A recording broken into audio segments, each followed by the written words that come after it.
Bonjour à tous et bienvenue dans un nouvel épisode de Vous prendrez bien un film. Et nous revoilà avec Simon. Toujours en solo. Toujours en solo. Tranquille, tous les deux. Team, le duo des débuts. Le duo des débuts qui est toujours là. Et voilà, les autres sont malades, ils sont perdus, on ne sait pas trop où ils sont. Ils ont des excuses pour rire, c'est tout.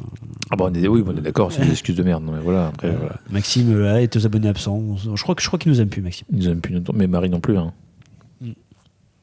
Non, c'est pas grave. Mais on a le message est compris. Après, on est peut-être pas super sympa. Je sais pas, faudra qu'on en parle, quoi. Mais voilà. Donc, aujourd'hui, on n'est que tous les deux. Vous nous aurez que tous les deux. Désolé. Mais on va quand même essayer de vous faire envie, puisqu'on va parler d'un film qu'on aime beaucoup, tous les deux. Ah oui. Que toi, tu connais plus que moi, je pense. Oui. Il est dans mon top 3, je crois. Vraiment. Ah oui, carrément. Ah ouais. Ah bah alors, tu vas y aller, là. Je vais te laisser parler. Je vais lâcher les chiens. Voilà, tu vas lâcher les chiens. On va parler du Silence des agneaux de Jonathan Demme, avec Anthony Hopkins, Jodie Foster, etc. Voilà. Très grand film, sorti en 91. Oui. Je venais de naître. J'avais 9 ans. Ah d'accord, très bien. Donc pas là, je le regardais évidemment, mais j'en avais déjà beaucoup entendu parler à l'époque. Je me souviens très bien que les adultes. Ah oui. Des copains de mes parents qui disaient on a vu Le Silence des agneaux, ça m'avait marqué le nom, Le Silence des agneaux au cinéma. On était scotchés au siège, quoi, vraiment. J'étais mais qu'est-ce que c'est que ça? C'était un peu le film choc, quoi. Ah oui, il a choqué. Ouais. Il a choqué, il a plu énormément. Vraiment, il y a pas beaucoup de gens qui aiment pas ce film. Il y a des gens qui ont été choqués, mais il y a peu de gens qui aiment. Je pense que ceux qui aiment pas, c'est parce qu'ils sont gênés ou dégoûtés ou pas à l'aise devant le film, plus que ils ont pas aimé, quoi. Enfin, tu vois. Donc on va pitcher le film rapidement, hein, pour ceux qui connaissent pas, mais enfin évidemment si vous connaissez pas, foncez dessus, allez le voir absolument. Enfin il est dispo assez facilement en plus. Ah oui. Je te laisse le pitcher, tu le connais bien, c'est ton truc, donc. Allons-y. Je t'écoute. Alors donc rapidement, c'est donc Clarice Starling qui est élève au FBI, donc pour élève agent du FBI, donc qui se forme et donc qui est chargé par son supérieur Jack Crawford qui travaille aux sections comportementales du FBI. Donc profilage, tout ça, d'aller voir Hannibal Lecter, qui est un psychopathe, un ancien psychiatre, psychopathe cannibale, voilà, enfermé depuis une dizaine d'années. Donc voilà, pour avis, voilà, pour ses crimes, voilà, cannibalisme, tout ça. Et donc sous couvert d'un test, en fait, est envoyé pour savoir si Hannibal Lecter n'aurait pas des infos concernant le tueur en série qui sévit en ce moment, qui est surnommé Buffalo Bill, qui dépèce des femmes, qui les abandonne dans des rivières, et voilà, ils n'arrivent pas à l'attraper. Et il se trouve que Hannibal Lecter va proposer à Clarice Starling de l'aider en échange de services, évidemment, et divers et d'autres, mais il va lui proposer de l'aider à arrêter Buffalo Bill. C'est ça. C'est un super pitch. Écoute. En même temps, tu le connais tellement bien que. Oui, là, si je suis mauvais à ça, là, je pense qu'il faut tout arrêter. Hein. Donc, effectivement, sorti en 91, film choc. Deuxième film adapté des romans de. Comment il s'appelle déjà l'auteur ? Thomas Harris. Et le précédent, c'était Michael Mann, qui a réalisé Le Sixième Sens. Sixième Sens tout court, pas Sixième Sens, à ne pas confondre. Pardon, c'est moi qui dis des bêtises. Non, c'est Le Sixième Sens, c'est toi qui as raison. Sixième Sens, c'est chez Malade. C'est trompeur parce que le film de Shyamalan en VO, c'est The Sixth Sense. Oui, mais du coup, pour faire les différences. Donc là, oui. Donc c'est bien Le Sixième Sens. C'est bien Le Sixième Sens, effectivement, le film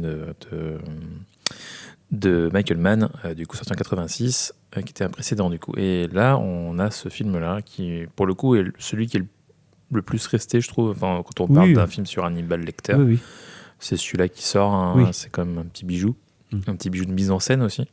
Ah oui. On va rentrer dans le vif du sujet. Alors, c'est vrai que c'est un film qui s'est fait.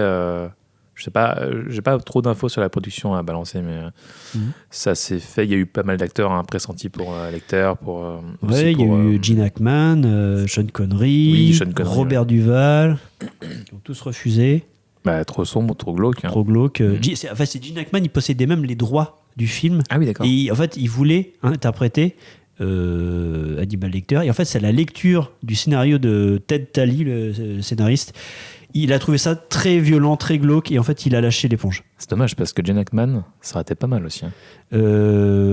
Ah oui, je le vois bien. Gene Hackman en méchant, il a déjà du. Lex Luthor. Il a du bagage. Hein. Ouais. Mais oui, je pense qu'il aurait pu être très très inquiétant aussi. Oui, tout à fait. Ouais, il aurait pu avoir. En plus, il est très grand, lui, Gene Hackman. Il est vraiment. Non, puis il y a une violence, il a une violence dans ses expressions et tout. Il y a un truc. Mais voilà, donc ça a hérité à Anthony Hopkins, qui lui était. Il était plutôt un théâtreux pour le coup. Plutôt des seconds rôles, quoi, on va dire. Il était dans Elephant Man. Ouais. Mais à part ça, il n'y a pas de truc hyper marquant. Et c'est après ça. Bounty, des choses comme ça, de pirates. Le Bounty, c'était bien ça. Ouais. J'ai découvert ça il y a pas longtemps, c'était pas mal ça. Ouais, c'est bien. Ouais, c'est pas mal. Mais c'est rare de le voir jeune parce que c'est vrai qu'on a l'impression qu'il a toujours été vieux comme ces acteurs qui ont été connus à partir d'un certain âge. Comme De Funès, tu vois. Ouais, ou Morgan Freeman. Morgan Freeman, c'est pareil. Ouais. Toujours vieux. mais extraordinaire cet acteur. Oui, c'est très bon. Et du coup après il a enchaîné avec Dracula de Coppola, tout ça. Donc c'était une période bien pour lui. Il y a eu les Vestiges du jour aussi. Je sais pas si t'as vu ça, qui était très chouette. C'était la même période tout ça. Et Jodie Foster du coup en face, qui elle voulait le rôle absolument. Ouais. Qui a tout fait pour l'avoir et qui a fini par l'avoir. Qui n'était pas du tout la favorite de Non, base. c'était qui déjà? C'était Michelle Pfeiffer. C'était Michelle Pfeiffer en premier. Okay. Et sauf qu'elle, elle était vraiment, elle a pas harcelé, mais en fait, elle a dit à Jonathan Demme, écoute, si jamais t'as un problème avec l'actrice principale, je suis ton plan B, quoi. Et en fait, le mec, de sa bouche, il dit, en fait, quand je l'ai vu arriver avec son pas décidé, je dis, mais c'est elle, quoi. Ouais. Mais c'est vrai que c'est bon. Là. Elle incarne super bien, même effectivement, dans sa gestuelle et tout, dans son. Et elle a un côté très. Enfin, elle est très bien caractérisée, d'ailleurs, dès l'intro, quand elle fait son entraînement. Là, tu comprends clairement qui est cette femme. Et il y a quand même un énorme aspect féministe dans le film, qui est bien marqué, et qui est mis en scène, qui n'est pas dit, qui est vraiment mis en scène. C'est marrant parce qu'il y a beaucoup de... Là, je parle direct sur la mise en scène, mais il y a pas mal de plans dans le film, des gros plans, face caméra, où les gens regardent la caméra. C'est son truc. Ce qui n'est pas hyper courant. Ouais, mais c'est son truc à Jonathan Demme. Il fait la même chose dans Philadelphia. Avec Tom Hanks. Des chants contre chants où les gens, des fois, regardent la caméra et l'autre pas souvent. En fait, ça donne un espèce de rapport de force très intime. Et souvent, ça. Alors, c'est pas nécessairement à chaque fois, mais souvent, quand l'acteur qui regarde la caméra est souvent en position de supériorité. Oui. Pas toujours, mais souvent, par exemple, quand tu veux vraiment, notamment le regard d'Hannibal Lecter, c'est toujours très. Puis il est plein cadre, il prend tout l'espace de l'image. Parce qu'effectivement, t'as aussi Jodie Foster, mais du coup, on est à sa place à elle, donc en fait, il n'y a pas ce truc de. C'est subtil, mais c'est hyper bien foutu. Dès le début, effectivement, quand elle va. Quand elle va à la rencontre de Lecter, d'abord elle est face à son supérieur, là, je ne vais pas retenir les noms, mais Jack Crawford, qui déjà est un peu surplombant, joué par Scott Glenn, oui c'est ça, et après le psy là à l'asile là qui pareil est encore plus malaisant, lui c'est carrément le Dr Chilton, lui Chilton, c'est ça. Chilton, mais l'acteur est génial. C'est ça, directeur de l'asile psychiatrique, qui est très très bien. Qui est vraiment un tartuffe de première, une espèce de profiteur. En plus, il essaie de la draguer de manière extrêmement lourde, c'est insupportable. Il est affect. Du coup, t'es content à la fin quand il. Oui, c'est ça. Quand il va se faire tuer. Tu sais qu'il va. Le prochain repas d'Hannibal, c'est lui. Il va y passer. Quand il a compris que c'était évadé, là, il est pas bien. Il regarde partout, mais le mec, il est juste derrière lui. Là, c'est très bien, très très bonne fin. Ouais, très bonne fin. Ouais. Et du coup, il y a tout ce parcours. Alors déjà, je reviens sur la caractérisation de Foster, où vraiment, on y découvre vraiment une femme, déjà, qui a un caractère fort, en fait, déjà. Ouais. Qui se laisse pas démonter, etc. Mais qui est vraiment toute petite au milieu de tous ces hommes, en fait, en permanence. Que des bonhommes hyper baraques, hyper grands. Il y a plein de plans. Déjà, juste la scène de l'ascenseur, quand elle monte dans l'ascenseur et qu'elle est juste entourée de tous ces hommes là en rouge là qui sont immenses. C'est ça, qui sont tous une tête et demie plus qu'elle. C'est juste cette nana qui est dans un monde entouré d'hommes. Et puis qui se fait reluquer sans arrêt. Surtout le plan le plus gênant, c'est quand ils sont dans la morgue, je crois. ou un peu avant ou un peu après. Avec les flics là, Quand avec le shérif. Quand t'as tous les flics et t'as le gars là qui est juste en face d'elle. D'ailleurs, c'est un plan subjectif en fait où tu vois les regards de tous ces gars. Il est génial ce plan. Ouais, parce qu'en plus ils sont hyper présents, ils pullulent dans le cadre, ils sont hyper imposants. Ouais. Et ils te reluquent toi en fait. Ouais. Et tu sens cette oppression et t'es pas bien et tu comprends ce qu'elle vit. Ouais, c'est ça. Juste en un plan et c'est très très bien. C'est très très bien foutu. Ouais, très bien. Ouais. Puis en plus, ils ont pas de fait en plus qu'ils soient pas spécialement ravis que le FBI vienne les faire chier sur leur terrain. En plus, la fameuse guerre des polices aux États-Unis entre les fédéraux et les locaux. C'est un cliché ça. Ouais. T'as les FBI qui débarquent à chaque fois dans Die Hard. C'est ça. Mais donc ouais, cette caractérisation fonctionne très très très bien. Et on a un personnage très très fort, quoi, très très déterminé aussi, qui est vraiment le personnage de. Oui, c'est ça, c'est une étudiante et elle débute en fait. Oui, c'est ça. Donc elle se heurte à plein d'obstacles. Enfin, on la voit aussi s'entraîner au combat. Ouais. Enfin, au combat. Ouais, c'est ça, oui. Oui, c'est ça, oui. Il y a vraiment de la boxe, tout ça. Ouais, et tu la vois dans une situation où finalement elle échoue à un examen. Oui. Et elle se fait tuer, entre guillemets, à l'entraînement. Genre espèce d'entraînement de prise d'otage, en gros. Quoi. Ouais. Et c'est un truc qui reste parce que plus tard dans le film, elle se retrouve dans une situation où justement elle doit sortir son arme et aller dans des différents petits couloirs. Tu vois, t'as une galère. Et t'as peur pour elle, du coup, t'as hyper peur parce que tu dis, mais elle est pas prête. Tu peux pas arriver pire configuration, espèce de cave interminable avec des portes partout. Oh là là, mon Dieu, quelle horreur. C'est une maison sous la maison. Oui, cette scène est terrifiante. On va y revenir. On va y revenir, mais c'est très terrifiante. Ça conclut extrêmement bien. Voilà. C'est surprenant d'ailleurs. Donc, bien caractérisé. Et donc, la descente jusqu'à Hannibal Lecter, qui est géniale, je trouve, parce que. Comme tout bon monstre qui se respecte, on en parle avant de le montrer. Oui, bien sûr. Et on en parle. On te montre aussi, enfin, on te montre pas des photos d'une infirmière qui s'est fait défigurer ou je sais pas quoi. On la suggère. Et ça fonctionne super bien. En plus, tu as une ambiance sonore qui est de plus en plus oppressante au fur et à mesure qu'elle descend dans les couloirs de l'asile. Ça devient rouge, tu as une espèce de bourdonnement bizarre et tout. T'as pas de musique, je crois pas. Non. Ça vient, la musique vient que quand elle rentre dans le couloir. C'est ça, ouais. Et t'as ce truc oppressant. Oui, ça va plus oppressant, les regards des gens et tout. Enfin, oui. Génial. Les infirmiers, les flics, et puis avant, t'as une espèce de et d'honneur avant, tu sais, t'as plein de tolards avant lui, tu sais, t'as plusieurs, tu sens que c'est des gars qui sont emprisonnés dans le couloir là, c'est que ça doit pas être des gentils non plus, hein. Ça se voit, et en fait c'est des tarés en fait. Ouais. Mais ce qui est génial, c'est que tu t'attends à voir un mec comme ça en fait quand tu entends tout ce qu'ils disent juste avant. Tu dis ça va être un truc infâme, ça va être un type horrible, monstrueux, un monstre et tout. Et elle passe devant ces gars-là où tu te dis, eux ils sont moins pires que lui, ça va être horrible et tout. Et là tu tombes devant un type. Donc ce plan subjectif, pareil, où tu vois, il est debout, tout propre sur lui, il l'attend, tout sage. Oui. Et tout pas dans son regard, je trouve, dans son attitude très très très sage, très aseptisé. Il est terrifiant. Et ça, c'est nouveau d'avoir un méchant comme ça. C'est assez nouveau quand même. Ah oui, ils ont créé une nouvelle sorte de méchant, enfin qui est. Bon, c'est ambigu parce qu'il est méchant et à la fois il l'aide. Donc, méchant, en tout cas l'image du monstre qui est cassée en fait. Il casse l'image du monstre. On te prépare à tous les clichés du possible du monstre et on te montre que non, ça va être un peu plus surprenant que ça. Il est raffiné, il dessine, il est poli, il est courtois. Il est courtois, il s'amuse avec ça d'ailleurs. Mais lui, il y a des moments où il les défonce les gens avec 2-3 mots. Oui, c'est ça, il est psychiatre donc il joue avec les esprits. Ils font ça les psychiatres. Ça. Oui, c'est ça. Oui. Il en sait quelque chose, Arthur. Salaud de psychiatre. Oui, je connais un psychiatre. Je ne le consulte pas. Vaut mieux pas. Mais celui, par contre, par rapport aux autres, c'est que tu dis qu'il y a quand même un truc qui passe, c'est que lui, il est derrière une vitre. C'est lui, ils ont des barreaux, mais lui, vraiment, il est inatteignable parce que tellement tu dis le danger qu'il représente, c'est que lui, il est foutu derrière une vitre avec juste des trous. Pour pouvoir communiquer avec les gens. Tu dis, en fait, tout ce qui l'entoure te dit qu'il est ultra dangereux. Si tu le prends lui tout seul, non, pas du tout. Tu vois. Et c'est ça qui est puissant, c'est que du coup, tu sais pas. Il y a un côté où tu sais pas d'où ça va venir. Tu sais pas mais à quel moment il va être dangereux, à quel moment ça va péter. Et dans son regard, dans son putain de regard qui fait peur. Quoi. Il y a vraiment un truc sur ses yeux là qui. Il a des yeux de serpent, quoi. Vraiment, il est très très très. Il est excellent. Et tu sens déjà qu'il a ses sens qui sont décuplés. Alors, Oui.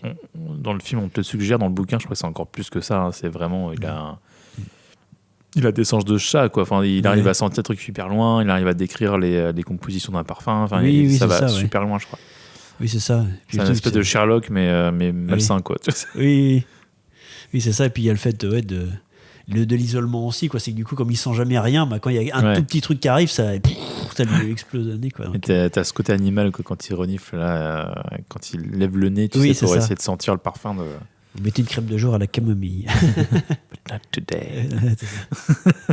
En français, c'est ça qu'il dit pas camomille. En français, c'est Evian cream, ils disent. Ouais, mais elle l'avait au mieux. Ouais. Vous mettez l'air du temps. T'es l'air du temps. But not today.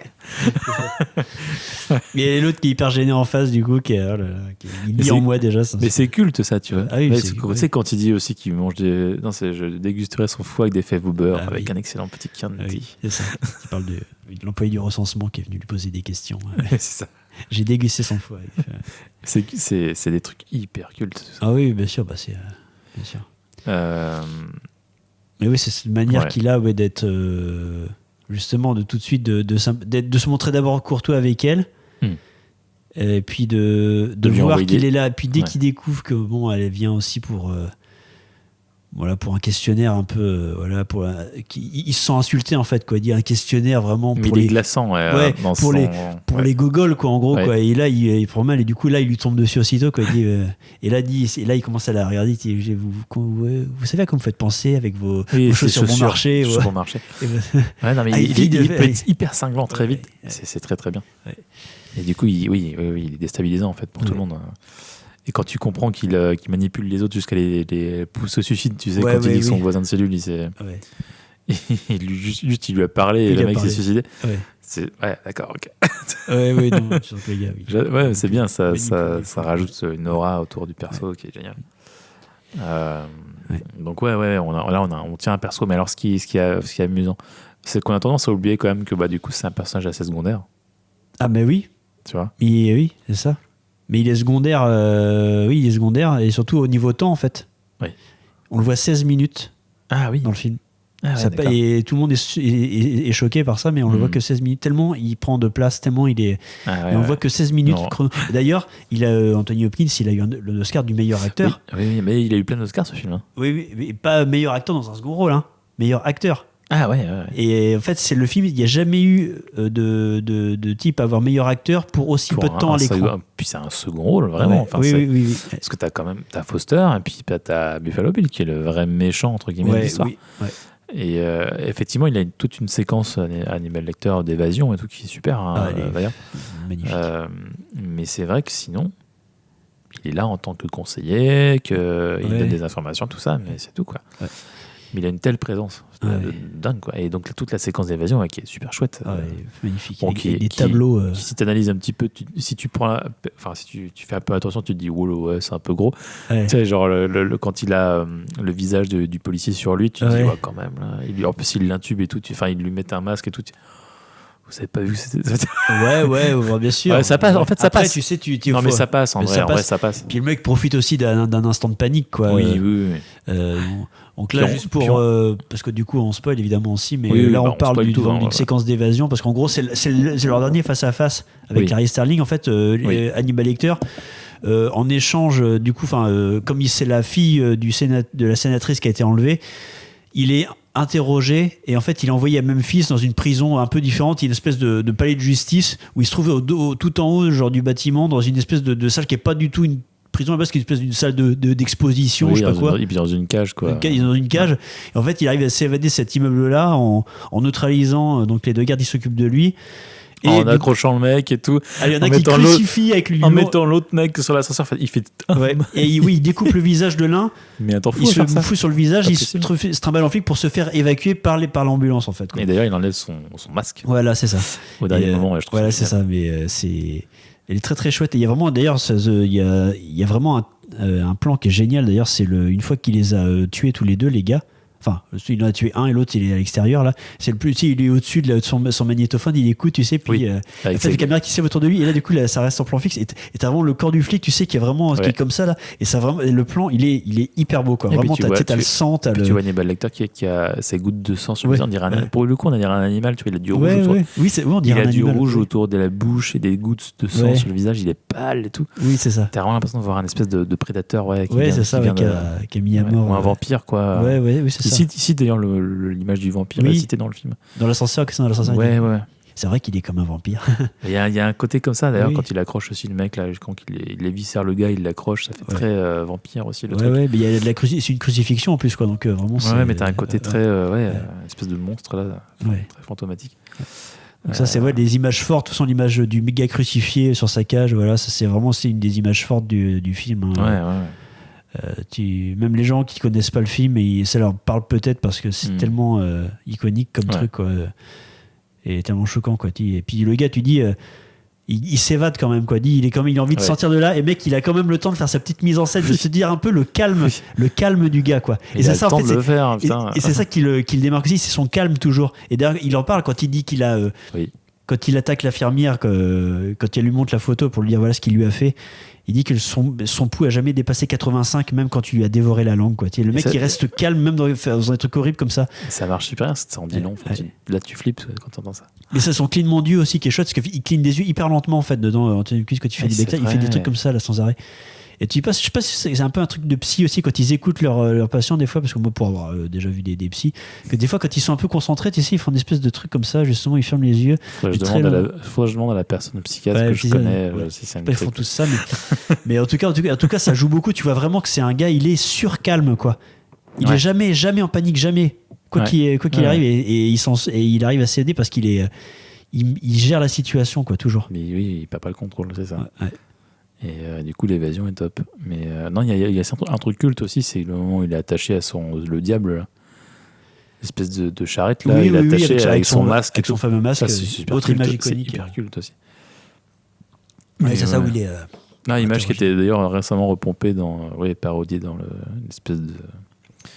Le film avec Liam Neeson, là, y a-t-il un flic, mais la nouvelle version, là, tu l'as vu ça? Je l'ai pas vu, non, mais je devais, mais il paraît qu'il est bien en plus. Ça me dit. Ouais. Ah bon?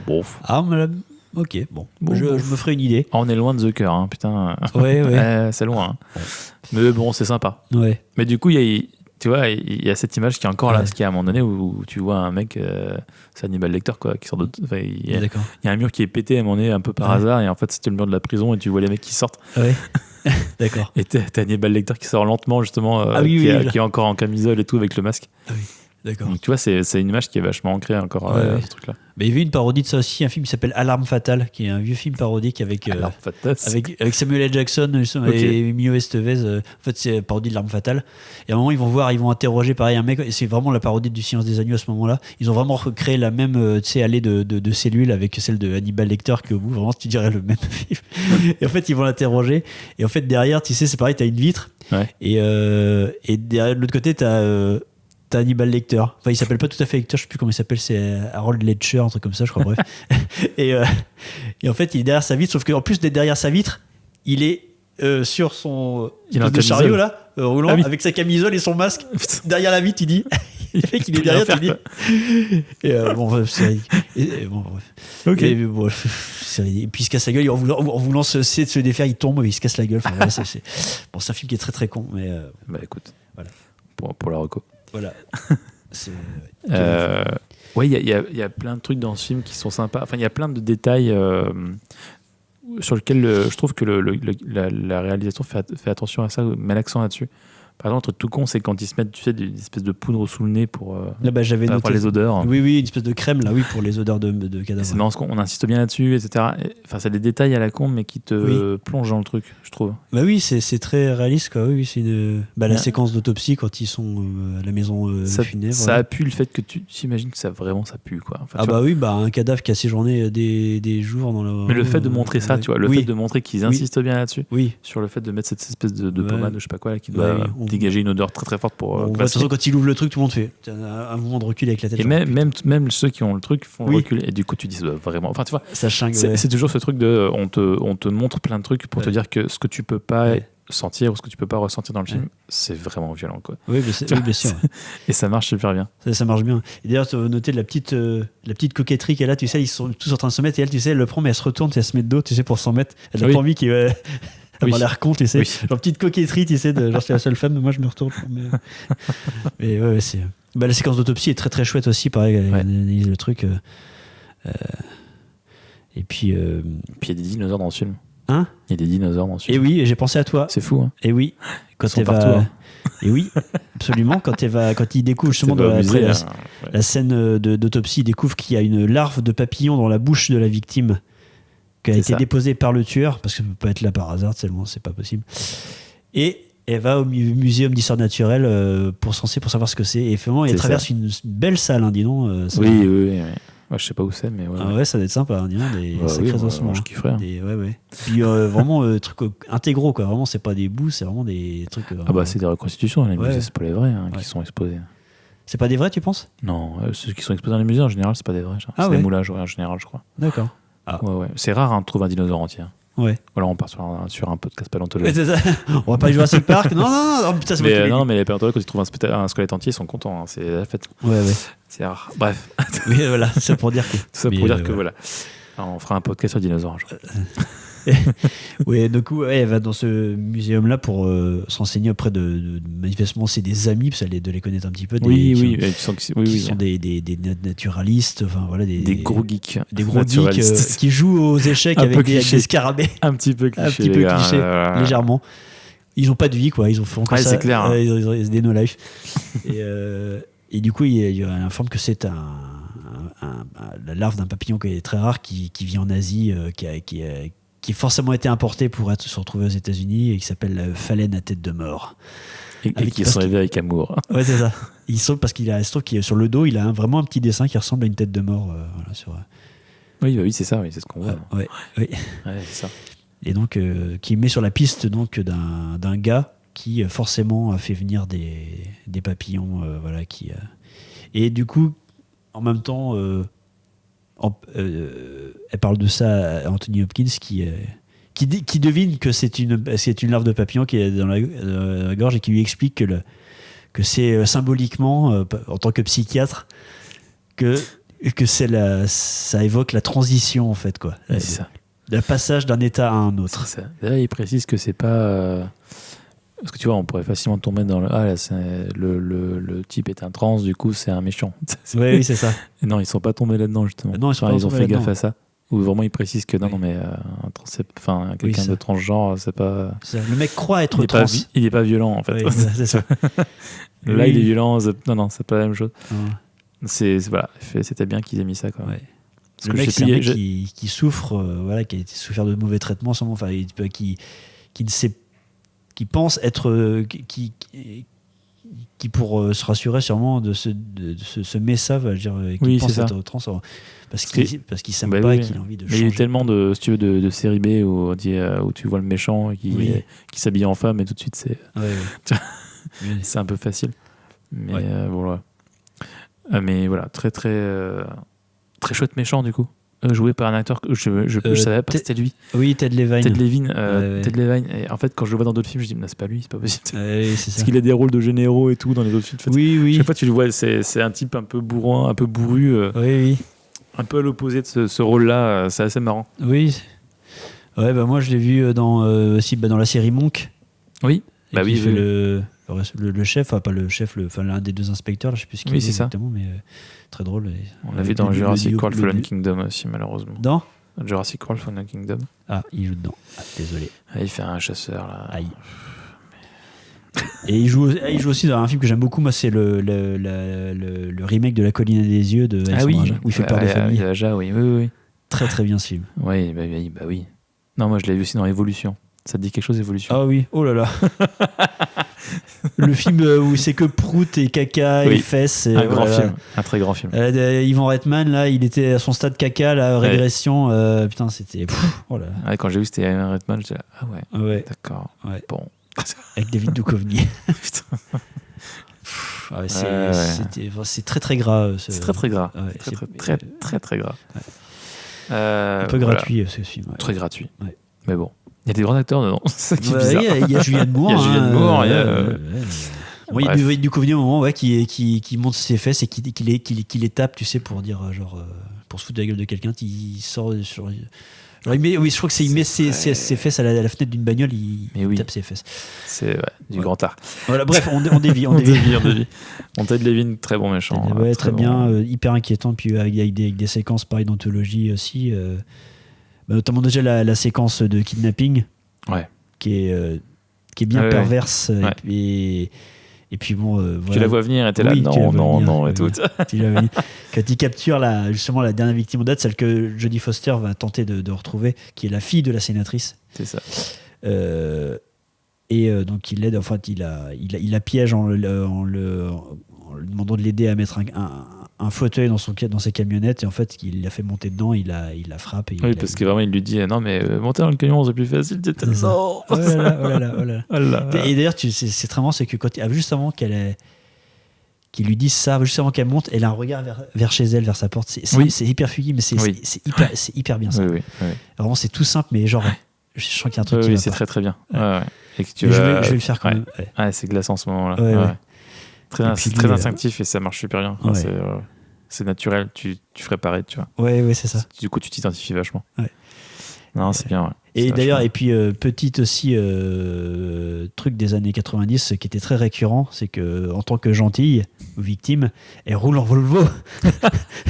Toujours une vieille Volvo, alors récente, mais il y avait vraiment un code film des années 90. Tu regardes, franchement, à tous les coups, c'est vrai. Les familles, les gens qui sont agressés, les gentils, ils ont une Volvo. C'est incroyable. Je te jure, ça se vérifie un paquet de fois. Et là, je savais qu'il y avait beaucoup de sabs parce qu'ils achetaient beaucoup de sabs pour les péter et c'était a priori il y avait un délire là-dessus. Il faudrait que je revoie ça. Mais d'accord, les Volvo. Écoute, je regarde. Je ferai gaffe. Moi, ça me sautait aux yeux. C'était soit ça et c'était un peu remplacé. Ils ont eu leur période. Après, il y a les Toyota Prius. Ah oui, tu en avais parlé. Je sais plus quand ça. Ouais. Dans notre podcast, ça avait dit la Toyota Prius. Toyota Prius, pareil, voiture de gentil. Voiture hybride, voiture de gentil. Là. Et du coup, la fameuse séquence-là qui est très... où on découvre Buffalo Bill, quoi. On le voit vraiment pour la première fois.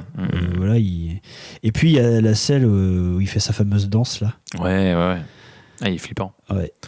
Sur une super musique, en plus. Voilà. Mais les musiques, elles sont cool dedans. Hein. D'ailleurs, la musique du film est faite par Howard Shore. Musique géniale. Oui, mais Howard Shore, qui a fait la musique du Seigneur des Anneaux. Ouais. Quand même. Et oui. Oui. Donc super musique. Silence des agneaux, Seigneur des Anneaux. Voilà, comme par hasard. D'ailleurs, sur la page sur la page Wikipédia, c'est quand même écrit ne pas confondre avec le Seigneur des Anneaux. C'est vrai. Ouais. Oui. Normalement, ça devrait aller. C'est difficile de confondre quand même. Ouais, non, mais je sais pas, c'est par rapport à la consonance, j'imagine. Peut-être, ouais. Mais de la fameuse scène où il danse, donc avec Wismaki, où il se rend compte que sur le crâne, il a un scalp d'une de ses victimes. Quoi. Oui, mais c'est subtil, c'est pas, tu le vois pas tout de suite, ça. Oui. Ouais, tu bugs un peu. Qu'est-ce qui... Ah, ok, voilà. D'accord, je vois ce que c'est.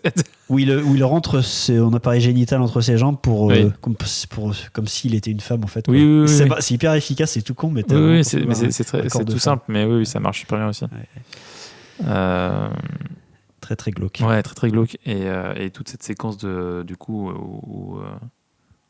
classique dans le cinéma, le montage alterné où tu penses que les flics vont arriver très bien. dans la bonne maison, ça marche toujours hyper bien et je trouve qu'il est très très bien fait dans ce film là parce que jusque dans le son de la sonnette et tout, tout est jusqu'au dernier moment tu n'es pas sûr. Oui. Donc ça marche très très très très bien vraiment cette alternance, je sais pas si c'était très très clair, mais en fait il y a du coup Jodie Foster qui va vers la maison de quelqu'un qui est supposé être témoin ou je sais pas quoi. En fait, oui, c'est ça, qu'elle sous-somme pas forcément, tu vois. Oui. Et de l'autre côté, une dame qui était couturière, c'est ça. Voilà, qui connaissait la première victime. C'est ça. Et de l'autre côté, t'as tout le FBI qui débarque avec leur gros avion là. Qui c'est bon, on l'a trouvé. Non, il est pas du tout dans ce coin-là. Il est dans la banlieue de Chicago. Et il s'apprête à enfoncer la porte. Et en fait, il y a un montage vraiment alterné où tu vois l'intérieur de la maison. De Buffalo Bill et les flics qui arrivent et tu penses que c'est là qu'ils vont arriver là, quoi. Et au dernier moment, en fait, tu bascules sur Foster qui, elle arrive, en fait. Ouais, c'est ça. Tu penses que les flics sonnent chez le fameux, ils l'ont trouvé, ça. Ils vont le choper, et fait non, c'est Jodie Foster qui sonne chez lui. Et eux, les flics, on ne sait pas comment, ils se sont trompés. Oui. Mais sauf que le montage fait que. Mais tu vois, c'est un truc qui est vachement utilisé dans plein de films. Hein. Surtout ce genre de film où t'as un héros qui va se retrouver tout seul chez un méchant, tu vois, alors que les autres se sont trompés. Et je trouve que dans ce film-là, ça marche particulièrement bien.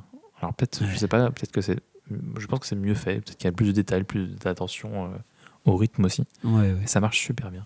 Ah ouais, c'est très bien. C'est ça, mais ça c'est c'est un montage aux petits oignons aussi, quoi, qui fait ça, quoi. Et tout est au top, hein, vraiment. Et puis ça couplé à la musique, du coup, qui est vraiment, qui est vraiment incroyable. Les thèmes sont plusieurs thèmes qui sont vraiment très très bien, quoi. Et la scène finale avec les lunettes de vision nocturne. Ouais. Qu'il utilise déjà à la base pour repérer ses victimes, voilà, qu'on voit au début juste avant de kidnapper le prédateur, quoi. Voilà. Et c'est ça, tout à fait. Mais je trouve que j'ai l'impression que c'est assez nouveau. Je sais pas s'il y avait beaucoup de films comme ça avant qui avaient ce truc de caméra infrarouge. Ça, c'était pas beaucoup fait avant ça. Enfin, je pense que je me trompe. Pas mais trop, je suis pas non. sûr. Puis tu dis, ce mec-là, comment il a chopé ça, quoi, parce que tu dis, c'est comme un genre d'espèce de matériel militaire, un peu, quoi. Ouais, mais je parle vraiment de la façon de filmer. Ouais. Ah tu oui, vois, en mode caméra subjective infrarouge. Je suis pas sûr qu'il y ait beaucoup de films qui aient fait ça avant. Non, peut-être pas beaucoup. Non, c'est vrai, t'as raison. Et du coup, c'est glaçant parce que tu es à la place du tueur. Ouais. Oui, c'est ça. Il la voit et elle est complètement vulnérable, mais elle le sait même pas. Jusqu'au moment où vraiment il s'approche d'elle, tu sens qu'il est tout près d'elle et qu'il joue avec elle presque. C'est terrifiant. Ouais. Et donc, super scène aussi, je trouve. Enfin, c'est vrai que ça marche bien. Ah oui, ça marcherait bien. Ouais. Ah oui, c'est dans la scène de fin. Il se permet même, de jouer un peu avec elle s'il est presque à la toucher. Oui, c'est vrai. Il très peu de son visage, quoi. Ouais. Et elle est là, elle voit rien du tout. Elle est vraiment. Tu dis, et là, tu te mets à sa place, elle aussi, c'est horrible. Elle est dans le noir total. Elle est dans un endroit horrible. Alors total, elle sait pas où le mec est. Il y a un vrai jeu de point de vue dans tout le film, avec ces gros plans là, face caméra, et puis ce truc-là. C'est hyper. Ça te prend, toi, t'as une barrière intime qui est brisée et qui est très, très. Touchy, qui est vraiment gênante par moment, et du coup qui marche bien avec ce que veut faire le film, quoi. Et c'est en plus, il y a la scène de fin qui fait écho justement à ses confessions, parce que ce qui intéresse Hannibal Lecter pour l'idée, c'est ses confessions aussi intimes. Putain, je sors le nom d'une émission de TF1, confession intime. Désolé, pardon, je voulais pas. Carole Rousseau vient nous rejoindre. C'est horrible. Les confessions, d'enfance notamment, où elle dit que quand elle a perdu son père, qu'il ne restait plus que lui parce qu'il était flic et qu'il a été tué pendant un braquage. Donc elle s'est retrouvée chez son oncle qui avait une ferme, et qu'un soir elle a été attirée par des cris qui venaient de la ferme, comme des cris d'enfants, et qu'elle est descendue dans la nuit, pour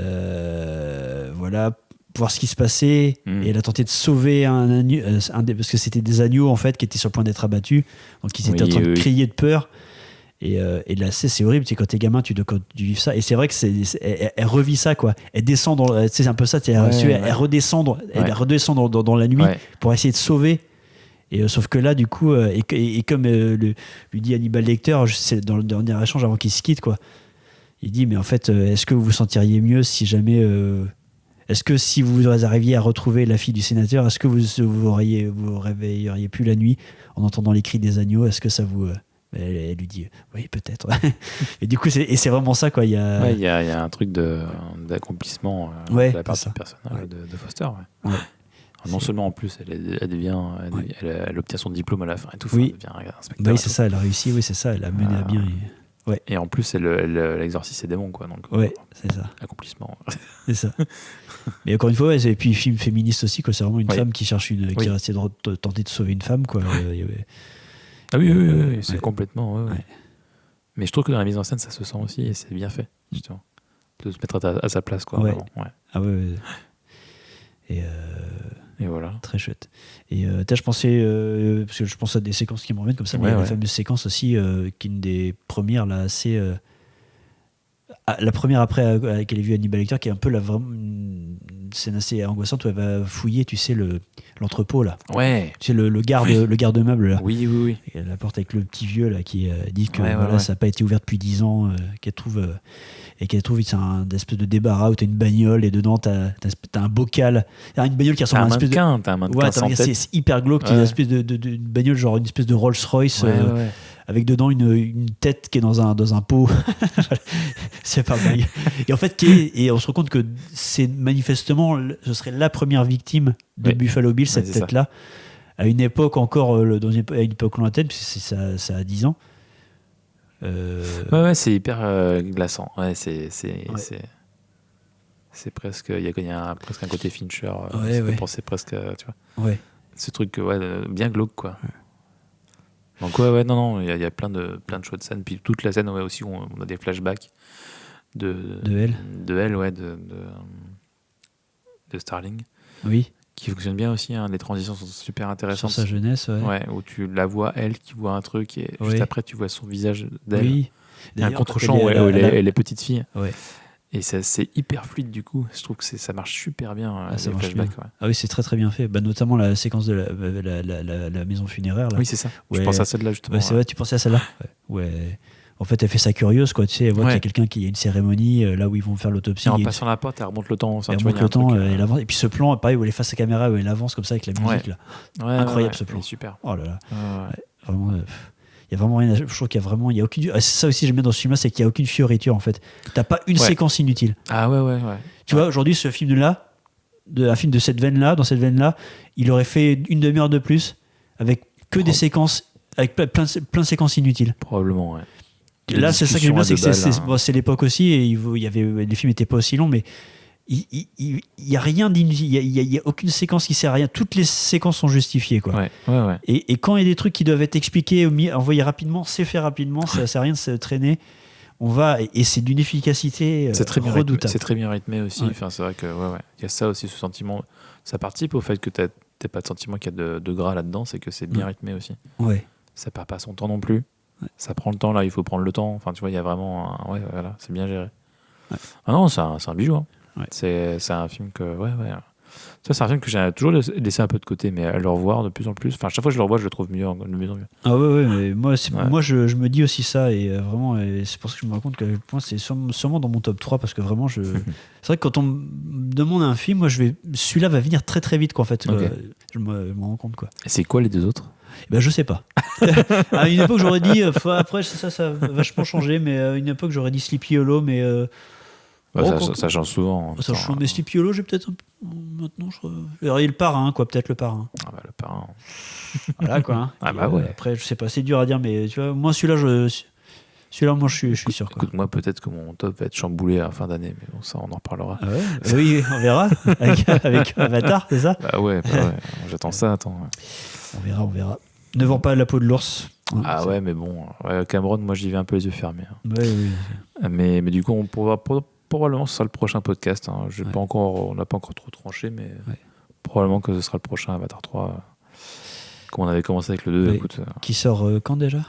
Le 17 décembre. Et là.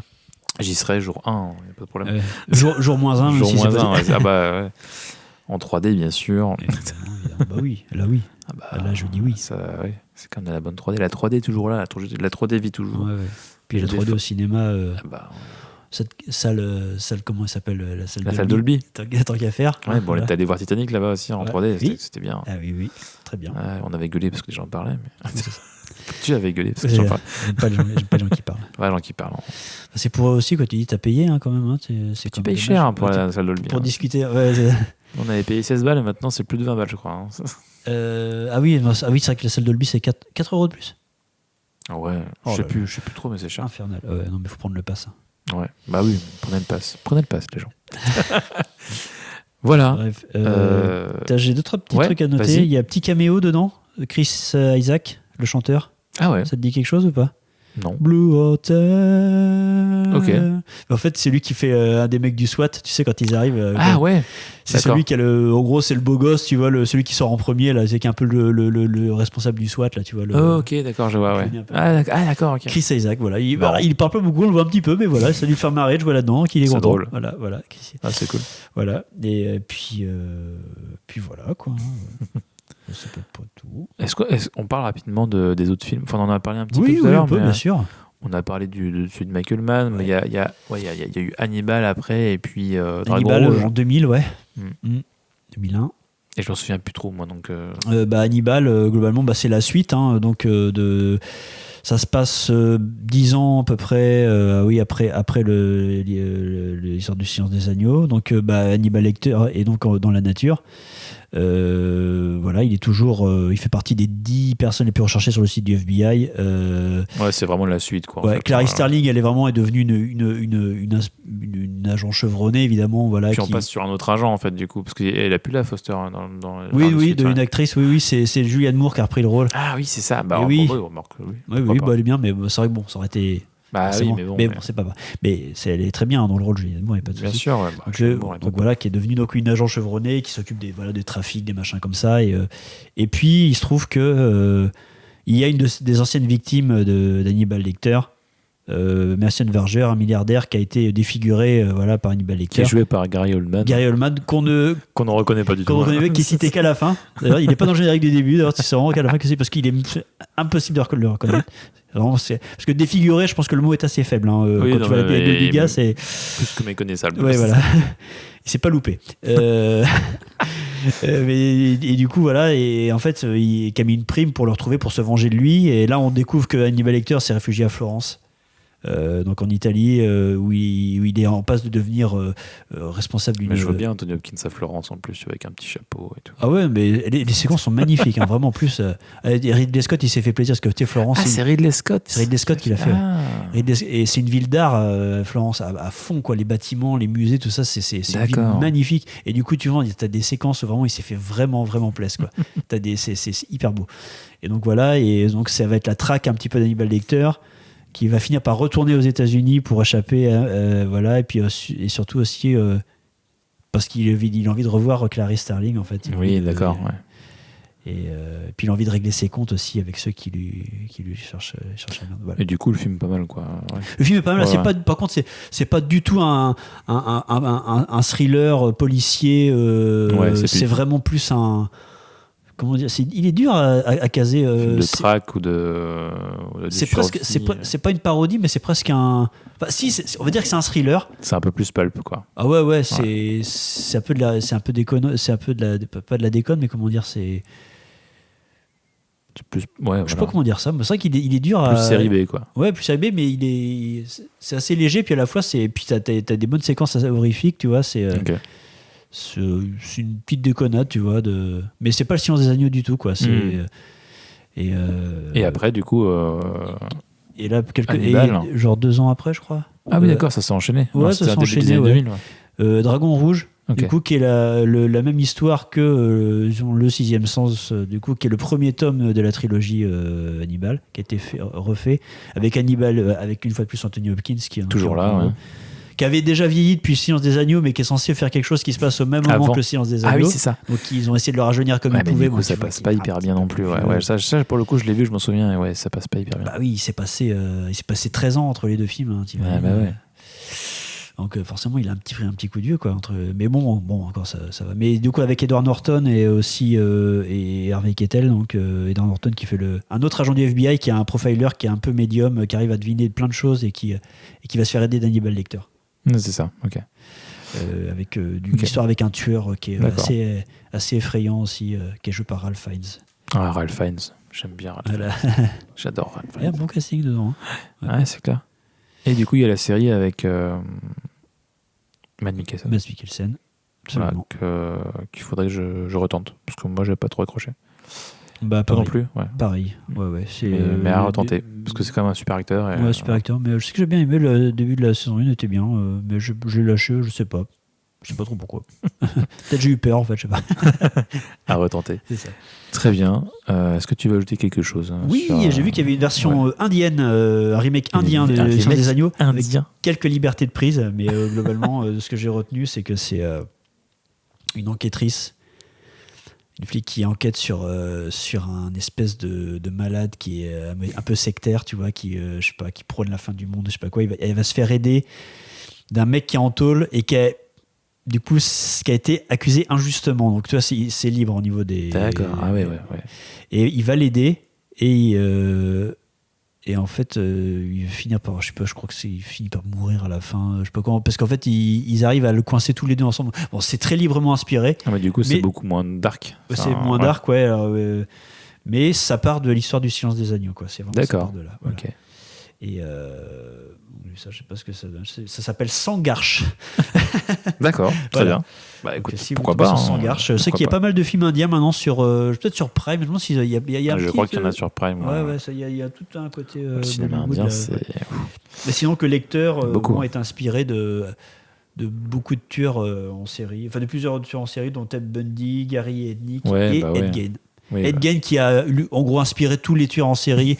Ed Gein, il a inspiré Hannibal Lecter, il a inspiré Leatherface de Massacre à la tronçonneuse, et il a inspiré un autre que j'ai pu. C'est qui déjà ? Merde. Je me rappelle plus. Bref, en tout cas, voilà, c'est le gars, il avait tout pour plaire. La référence. Ouais. Le côté peau humaine, j'imagine. Oui, bah oui. Voilà.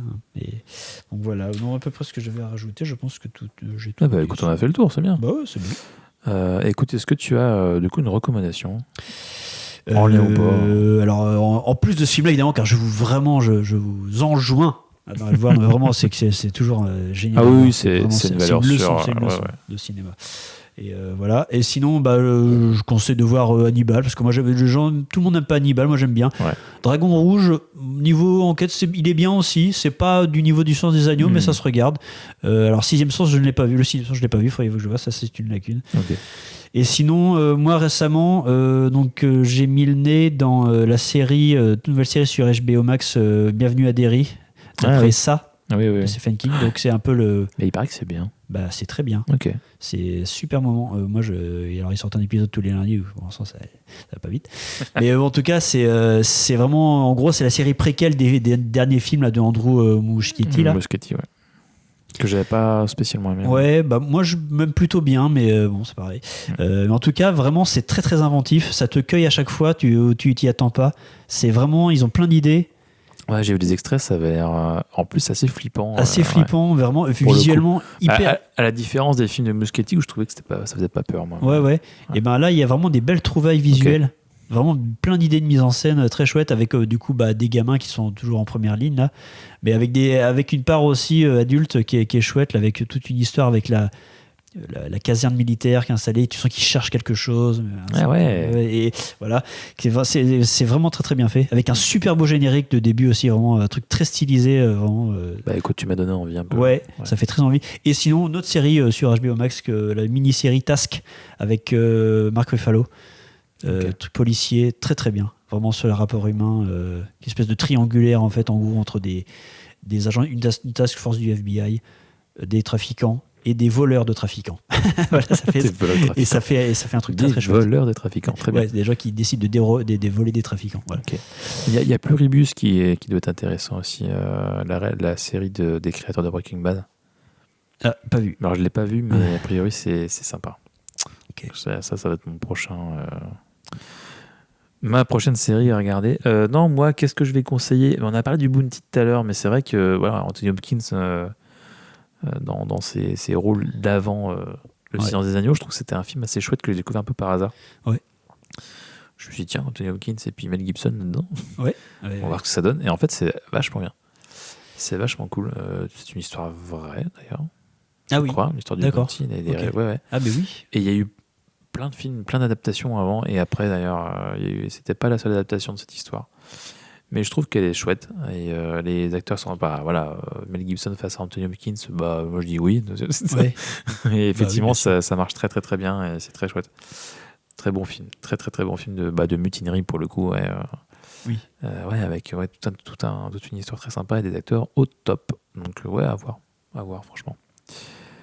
Ça mérite le détour. Voilà. Sinon aussi, il y a Frankenstein aussi que j'ai vu. Ah bah oui, Frankenstein qui est, vu, ouais. Bon, qui est du pur Guillermo del Toro, quoi. Donc voilà, si vous connaissez celui de Kenneth Branagh, vous verrez, ça n'a rien à voir. Mais si vous aimez Del Toro. Ouais, Guillermo del Toro, vous aimerez. Voilà. C'est très généreux. Vraiment, c'est généreux. Il faut que je le regarde. C'est dommage qu'il soit parti au cinéma. Oui, ah bah là, ça vaudra le coup. Ouais. Bah ouais. Ça fait un peu chier, ça. Ouais, c'est... Ils font chier Netflix. Mais oui. Arrêtez, ils ont la prétention de vous produire des films, bah, autant faites-les sortir au cinéma. Puis après, les gens ils regardent ça sur leur téléphone. Oh, on est aigris ce soir. Oui, c'est clair. Merde. Allez au cinéma. Bah oui. S'il vous plaît. Ouais. Voilà. T'as des actus Actu, toujours la troupe au Sava à Rennes. Voilà. Moi, je suis maintenant. Enfin, je gère en binôme la soirée de la Cavale qui est tous les lundis. Voilà, donc le bar La Cavale, voilà, c'est la seule hebdomadaire qu'on a, mais très chouette. En plus, ils viennent de s'équiper d'une scène, vraiment, une vraie scène avec dans le fond leur logo rétro-éclairé et tout. Ah ouais, cool. En mode vraiment en mode Comedy Club, avec les tapis et tout, vraiment, c'est très chouette. Cool. Et donc, puis voilà, les dates un peu partout sur Rennes, donc ça va sur Instagram. Et puis, sinon, ma troupe, la Spécial K, nous jouons le 5 décembre. Prochain. Dans 4 jours. Dans 4 jours, dans 4 jours, absolument. Voilà, donc à la MJC de Bréquigny, là où notre fief, là nous répétons, et voilà où nous vous attendons nombreux. Bah, très bien, on y sera. Moi, pas d'actu aujourd'hui, je veux pas. Voilà, je fais d'autres choses en ce moment, mais voilà. Mais les projets vont venir. Merci d'avoir fait ce petit podcast merci à toi avec moi, et puis on vous retrouve prochainement. Là on sera plus nombreux, on va insister pour que d'autres viennent, sinon c'est bon quoi, à un moment donné. Bonne soirée à tous. Merci de votre écoute. Et n'hésitez pas à nous suivre. C'est vrai qu'on le dit pas, c'est ça. Mais, sur YouTube, Spotify. Allez voir sur Instagram aussi, on fait des petites publis. Oui. Facebook, on est un peu moins présent parce que c'est Facebook. Voilà quoi. Oui. Bon, Facebook j'ai vu beaucoup. Ouais. Mais voilà, on est là sur Insta, Spotify et YouTube. Et voilà. Et on fera des lives prochainement. Là, on a un peu laissé tomber les lives sur le pour un matin, on peut faire un live si on veut. Écoute, à voir, je n'ai pas encore décidé. Sinon, peut-être pour les 2 ans, les 3 ans, 2 ans ou 3 ans 3 ans. 3 ans déjà 3 ans. Peut-être un live pour l'anniversaire. Bah ouais, faudra qu'on fasse un truc. Ouais. On va se faire un petit palmarès, un truc sympa. C'est sympa les palmarès, moi j'aime bien, c'est rigolo. C'est sympa, ça fait découvrir des choses aux gens aussi. Très bien, et à une prochaine pour un prochain film, probablement Avatar 3 du coup. Yes, et à bientôt. À bientôt. Salut Simon. Salut Arthur.